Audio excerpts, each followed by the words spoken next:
सत्संग की आधी घड़ी, माला बरस 50।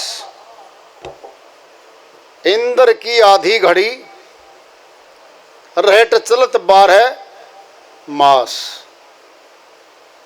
साहिब सत्संग की महिमा तुलना करके बता रहे हैं। सत्संग की आधी घड़ी, माला बरस 50। सनातनी है हम, माला घुमाते हैं, जबान का मंत्र भी बोलते हैं। माला घुमाने का, जबान के मंत्र का फल बता रहे हैं। 50 वर्षों तक कोई हाथ से माला घुमाता रहे, जबान से मंत्र बोलता रहे, उसका मूल्यांकन आधी घड़ी सत्संग सुन लिया, शब्द भेदियों का, भेदी गुरुओं का बराबर हो गया। क्विंटलों पित्तल लाद लिया गाड़ी में, छोटा सा सिक्का सोने का ले लिया, बोझा भी नहीं है, जेब में आ गया। उससे ज्यादा कीमती है वो पित्तल से। आधी घड़ी, माला बरस 50। इंद्र की आधी घड़ी, रहट चलत 12 मास।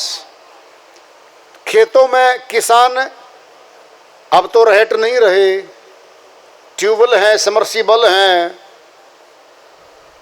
पूरा वर्ष चलते चलते जितना पानी निकालते हैं जोड़ के, वर्षा ऋतु आती है, आधी घड़ी में इतना जल डाल देते हैं वो, बाढ़ें आ जाती हैं, तहस नहस कर देता है जल। और प्रलय भी जल से ही आती है। इतना महत्व है सत्संग का। एक बार एक चोर था, चोरी करता था, सत्संगियों का विरोधी था, सत्संग सुनना नहीं चाहता था। जहां भी सत्संग होता था कान में उंगली डाल के निकलता था वहां से। चोरी करता रहा जीवन भर। मृत्यु आने को हुई, अपने पुत्र को बोला, बेटा तू तो चोर हो ही गया है, चोरी मैंने सिखाई दी है, ऐसे करना, कभी सत्संग नहीं सुनना किसी का, अपने काम पे जारी रखना, चोरी पे। समय का योग हुआ, उसका पिताजी मौत को प्राप्त हो गया। बेटा उसका चोर था, वह चोरी करने जा रहा था, रास्ते में प्यास लग गई। एक आश्रम था, कुटिया थी संतों की, वहां सत्संग चल रहा था। उसने सोचा प्यास मिटा लूं, प्याऊ है, पानी पी लूं। अब कान में उंगली डाल के निकल रहा था वो, क्योंकि प्यास थी। जैसे पानी पीने लगा, कान से तो हाथ निकालनी पड़ी उंगली, दोनों हाथों से अंगुली से वह पानी पीने लग गया। अंदर से आवाज आती है सत्संग की कि भाई भूत प्रेतों के और देवी देवताओं की परछाई नहीं पड़ती, जिंदा मनुष्य की परछाई पड़ती है। ये बात उसके कान में डल गई। वह दूर दूसरे राज्य में जाकर के एक राजा के यहाँ चोरी करने दाखिल हो गया महल में।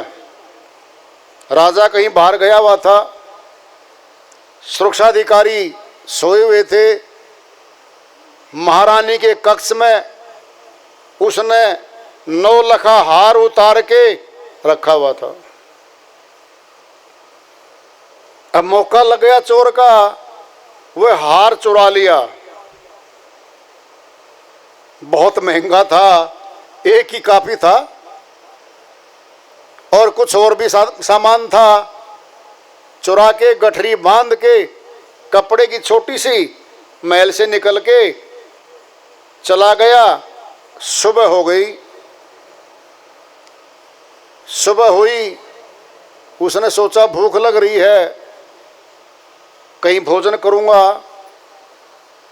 किसी पेड़ के नीचे देख के कपड़े वाली गठरी को जमीन में दबा दिया, ऊपर निशानी रख दी कि आऊंगा तो यहाँ से मैं निकाल कर अपने घर चला जाऊंगा। सुबह हुई, रानी ने देखा नौलखा हार तो गया, चोरी हो गया, और भी जेवर चोरी हो गए। राजा था चौंकी, सुबह आ चुका था, ढिंडोरा पिटवाया कि भाई चोर है कोई बाहर का, अपने राज्य का नहीं हो सकता कोई, अपने वाला तो कोई चोरी कर नहीं सकता राजा के यहाँ। देखो कोई नया आदमी बाहर का रुका हुआ कहीं धर्मशालाओं में कहीं न कहीं मिलेगा। वह बाई चांस मौके की बात हो मिल गया किसी को, सिपाहियों खबर दी, सिपाही पकड़ ले गए, उसको दरबार में पेश कर दिया। कहता भाई तू दूर का है, बाहर का है, तूने चोरी की है महारानी के हार की और जेवरों की। कहता जी मैंने नहीं करी। फिर पिटाई करवाने लग गए वो, सिपाहियों ने पीटना शुरू कर दिया।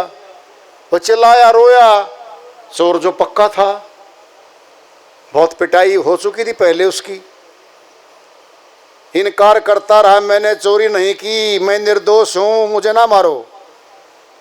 रानी को दया आई, हे राजा अगर ये निरपराधी हुआ तो दोष और पाप अपने को लगेगा।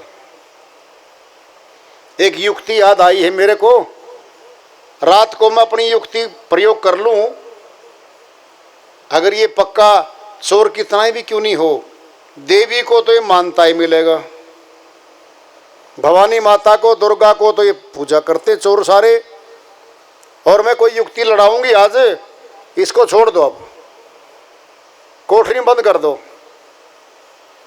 कोठरी बंद कर दिया। रात को महारानी श्रृंगार करके माता जी का, दुर्गा माता श्रृंगार करके, अब सोचा कि सामने जाऊंगी, झूठ नहीं बोलेगा, नहीं पिटना पड़ेगा, बरामदगी हो जाएगी हार की, और नहीं तो सच्ची बता देगा ये। अब चोर को नींद कहानी थी क्योंकि पिटाई ज्यादा हो रखी थी, लाइट थी, थोड़ी थोड़ी ही चांदना था।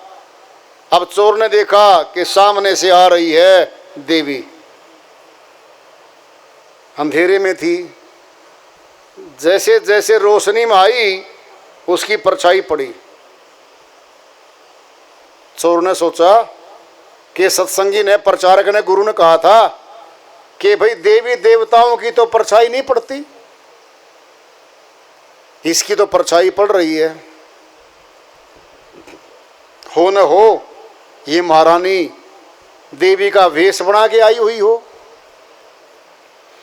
धीरे धीरे निकट कोठरी के पास आ गई देवी। कहता भाई चोर देख ले। हाँ माता जी मैं देवी हूं ना। हाँ माता, इनकार नहीं कर रहा वो। हाँ माता जी आप देवी हो। अब सोच ले, जहां तूने रखा है माल दबा के बता दे, मैं तेरी पिटाई नहीं होने दूंगी,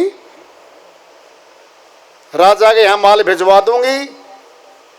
हाँ भर ले। जच गई पक्का किरानी है। पैर देख लिए, सामने पैर नजर आ रहे हैं। कहता है देवी माता आपके आगे झूठ कैसा, आप तो मेरी पूजनीय हो, सच्ची बात कहूं। हे देवी मैंने चोरी नहीं की, राजा रानी ने पिटवाया है मुझे निर्दोष को, इनको पाप लगेगा, इनको कर्म फल पाप का बुरा मिलेगा इन लोगों को। हे देवी माता आप तो सर्वज्ञ हो, ज्ञाता हो। कहता नहीं बेटा बता दे कहाँ रखा है। चोर बड़ा सयाना था, हे माता, आप तो सर्वव्यापक हो, सर्वज्ञाता हो, फिर आप बता दो कहाँ रखा है। कहता बेटा बता दे। अब वो रानी के चरणों की तरफ पकड़ने गया, वो पीछे पीछे हटे। रानी पक्का जच गई कि महारानी आई हुई है भेष धार के। कहता बेटा आखिरी बार पूछ रही हूं, सच्ची बता दे। कहता मैंने चोरी बिल्कुल नहीं की। अब रानी को तो विश्वास हो गया कि पक्का चोरी नहीं की है और ये निर्दोष मारा जाएगा, पाप लगेगा हमारे को। सुबह होती है, रात की सारी बात महारानी ने राजा को बताई कि महाराजा मैं ऐसे ऐसे गई थी, महाराज उसका देवी का रूप बना के। देवी के सामने चोर कभी झूठ नहीं बोलता, ये निर्दोष है, छोड़ दो इसको। सुबह छोड़ दिया। जहां रखा था माल निकाल के सीधा पत्नी के पास घर आ गया। अपनी पत्नी को सारा किस्सा बताया कि पिताजी ने तो ये कहा था कान में उंगली डाल लेना जहां सत्संग होता हो, और मैंने पानी पिया, वो कान से उंगली निकल गई, और मैंने ये सुना कि देवी देवताओं की परछाई नहीं पड़ती। कहता फिर क्या हुआ? कहता मैं राजा के यहाँ चोरी कर ली, मैं पकड़ा गया और महारानी ने वेश धार के देवी का आई। और सत्संग की बात मुझे याद आई कि इस महारानी की तो देवी की तो परछाई पड़ रही है, ये तो देवी नहीं हो सकती। कहता फिर क्या किया? भस्म पक्का था, मेरे को छोड़ दिया। हे धर्मपत्नी सुन ले, अब इतना माल ले आया हूं, जिंदगी भर तो चोरी नहीं करनी, बहुत माल है मेरे पास, लेकिन एक काम करेंगे कि आज के बाद चोरी बंद कर दूंगा मैं। उस संत के पास, उस आश्रम में चल जहां से मैंने ये आवाज सुनी थी। 2-3 मिठाइयों की सजा के टोकरी, 2-3 फल फ्रूट की पैक करवा के उस सत्संगी के पास, गुरु के पास गया, चरणों मत्था टेक के वो सारा सामान रख दिया। तो गुरु बोला भाई मैं तो तू पहचाना नहीं, ये क्या ले आया? कहता जी आप मुझे पहचानते नहीं हो, क्यों पहली बार आया हूं। सारा किस्सा उस प्रचारक को, गुरु को उसने बताया कि जी ऐसे ऐसे अगर मैं आपकी बात नहीं सुनता तो पकड़ा जाता और पूरे परिवार को फांसी की सजा मिलती, सजाए मौत मिलती हमको। आपकी बात ने मेरे को बचा लिया।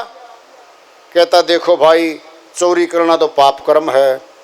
कहता जी छोड़ है मैं तो पीछे, आपका ज्ञान लूंगा, आपका ध्यान लूंगा और मैं कभी चोरी नहीं करूंगा।